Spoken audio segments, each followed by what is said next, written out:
Gagawa tayo ng chili con carne. Kung naghahanap kayo ng pangnegosyong merienda, chili con carne na ang gawin. Ang chili con carne ay pwede mong itopping sa hotdog sandwich, nachos at fries. O diba, pwede ka nang gumawa ng snack bar sa bahay. Tapos i-pair mo lang sa mga juice or fruit soda or regular na soft drinks. Maganda to dahil hindi siya common so wala masyadong kompetensya. Okay, unahin natin yung ating chili con carne.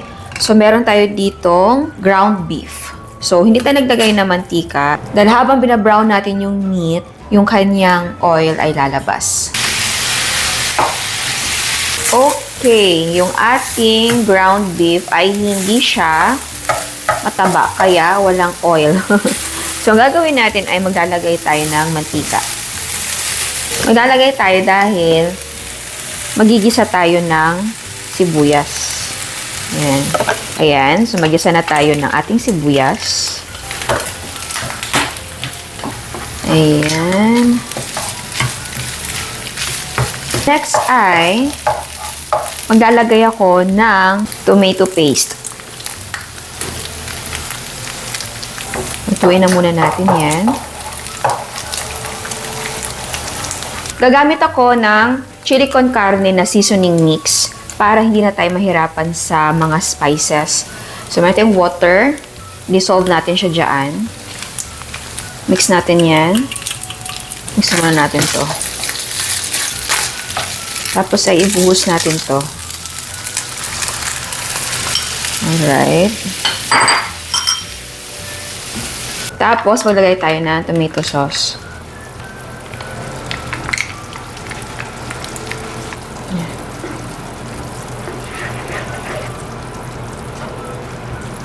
So, lutuin natin ito until maging medyo thick siya.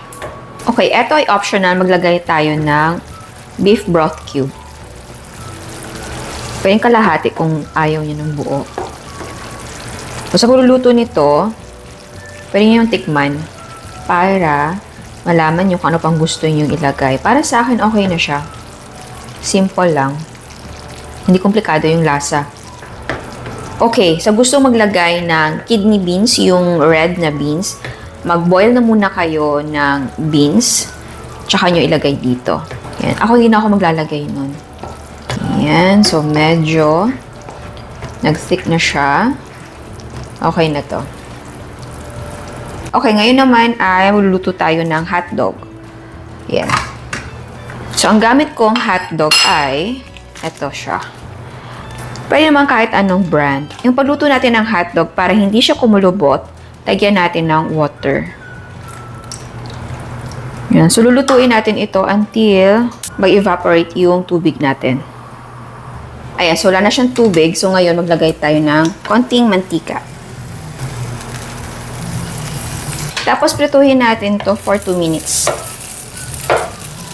Ayan. So, hanguin na natin to. Okay, next, magprito tayo ng ating fries.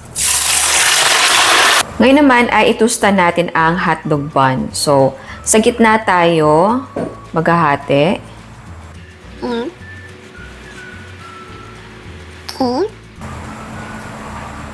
Ganyan. Ayan. Isa pa. Yung iba naghahati dito sa gilid. Pero, mas maganda kasi dito sa, ibabaw. Oopsie. Ayan. Ayan. Okay.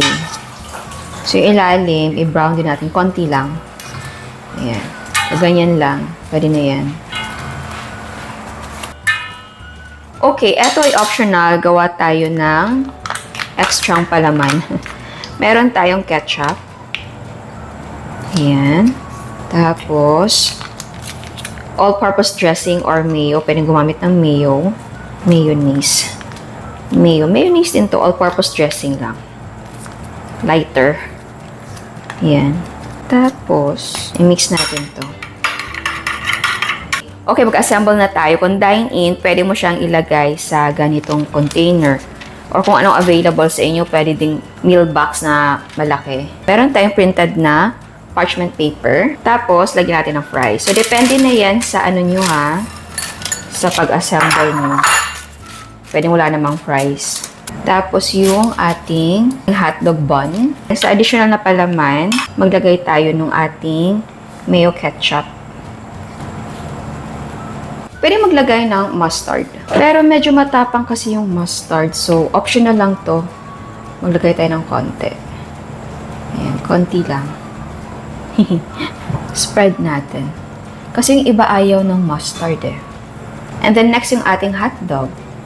Ayan. And then, maglagay na tayo ng ating chili con carne. Chili con carne. Ayan. And then, next ay maglagay tayo ng white onions. Ayan. Tapos, maglagay tayo ng grated na keso. Ayan. Oh. Kung take out naman, pwedeng eto yung lalagyan.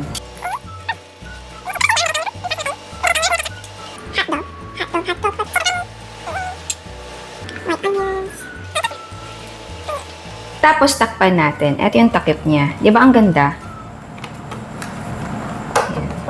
Ayan na siya. Next, ang gawin natin ay ito-toppings natin ang chili con carne sa ating fries. So, gagawin nating overload yung ating fries. So, next naman, isabay na natin nachos. Wala akong nachos na mahanap yung malalaki. Mr. Chips na yung gamitin natin. Tapos, paglagay tayo ng mayo.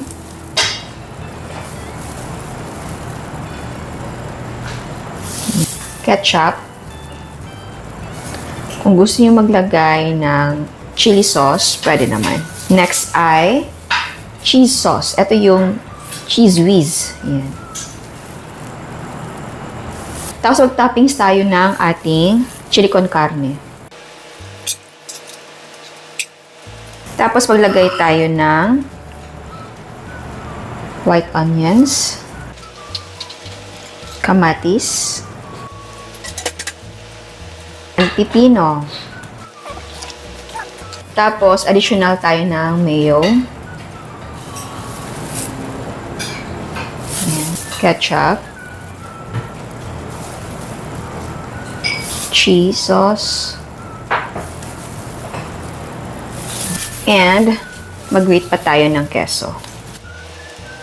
At ayan, eto ng ating pang-negosyong merienda, ang chili con carne hotdog sandwich at ang ating overload na chili con carne fries and nachos. Okay, so tikman na natin. Ito yung ating chili con carne na hotdog sandwich. Ang bango. Okay, so tikman na natin siya. Malaki siya. Oops. Uy! Oh, ayan o.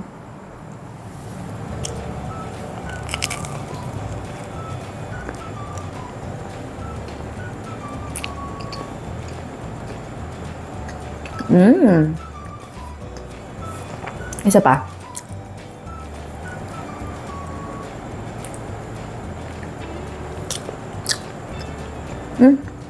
Sarap. Di ba ang common sa atin dito ay yung hotdog sandwich na yung may ketchup, may mayo, keso. Ganun lang. Yun nga yung iba naglalagay ng lettuce, di ba? Pero eto, iba. Kasi dun sa ating chili con carne, yung chili con carne natin ay savory. Tapos yung mga spices niya, hindi siya common sa Pinoy style na pagluluto. Parang malapit siya sa taco. Parang ganun. Parang malapit-lapit. Yun yung malapit na description kung gusto nyo malaman kung ano bang lasa ng chili con carne. Malapit-lapit siya sa taco. Pero may difference syempre. And bagay siya dito sa ating hotdog. And yes, yung combination nila, yung hotdog, yung tinapay, yung chili con carne natin ay bagay talaga.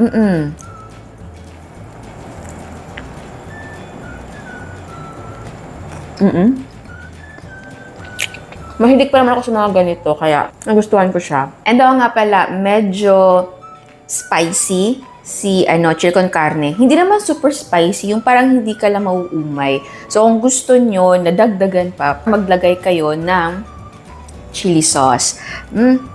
Gusto ko talaga siya. Masarap to kapag mainit. So, for me, better na i-serve mo siya na mainit and i-consume mo siya na medyo warm, di ba? Alam mo naman yung tinapay na pag malamig, di ba, hindi naman siya nakakatakam. So, for me, masarap siyang i-serve na warm.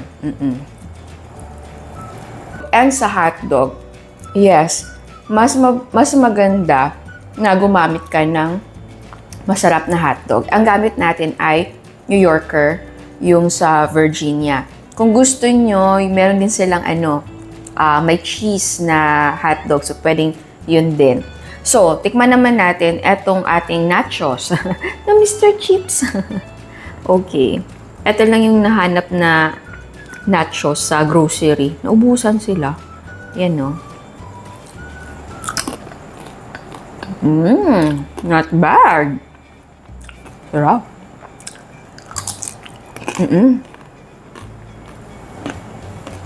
And yes, maganda talaga na may pipino, kamatis, sibuyas, yung overload mo na nachos. Nakakabalanse siya, mas refreshing, ganun.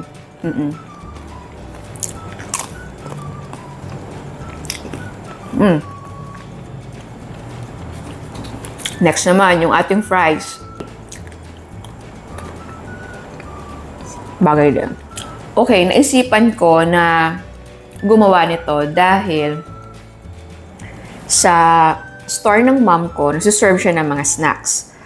Tapos, nagdi-develop kami ng bagong isi-serve na mga snacks. Gusto niya kasi mag-serve ng hotdog sandwich. Sabi ko, wag lang yung ordinary na hotdog sandwich kasi napaka-common. So, try natin mag-chili con carne hotdog sandwich. So, ito yung naisip ko. So, ito na siya. And then, ang maganda pa dito, kapag meron ka ng chili con carne, pwede ka pang gumawa ng iba pang snack na gamit yung chili con carne. So, meron tayong overload na nachos and overload na fries. Diba? Ito yung maganda dito. Marami kang magagawang snacks sa isang recipe lang. Marami kang maiisip pa. Pwede nga chili con carne with rice or chili con carne salad, green salad, diba? Gawa ka ng green salad. Simple green salad. Lettuce, may pipino, kamatis, white onions, tapos lagyan mo ng chili con carne. O, diba? Kung ikaw, nag-iisip ka ng negosyo na merienda lang, so, pwedeng eto yung gawin mo. Chili con carne sandwich hotdog, tapos, mag-create ka ng ibang produkto, gaya ng nachos and fries. Tapos, partner mo ng mga juice. Kasi marami na din mga binibenta ngayon ng mga powder juice, di ba? So, napakadali lang talaga. Napakaswerte ng mga gusto magnegosyo ngayon dahil ang dami mo ng pagpipilian ng mga produkto na abot kaya and ang dali mo lang mabili online or sa grocery. Dahil noon, mahirap from scratch talaga. So, ang kailangan lang talaga is pagplano, pag-costing, pag-market, di ba? So, ito yung basic na mga sangkap na ginawa natin sa chili con carne. Tikman nyo, tapos kung may naisip kayong ilagay, idagdag, pwede. Kasi yung mga ganitong recipe, pwede ka pang maging creative. Lagyan mo ng mga twist. So, ayan, sana gustuhan nyo ang recipe natin ngayon. Ciao! At sa mga hindi pa nakasubscribe, please subscribe sa ating YouTube channel and please click the notification bell and please click all para ma-notify kayo sa lahat ng uploads. And please don't forget to like our Facebook page and follow us on Instagram. Thank you!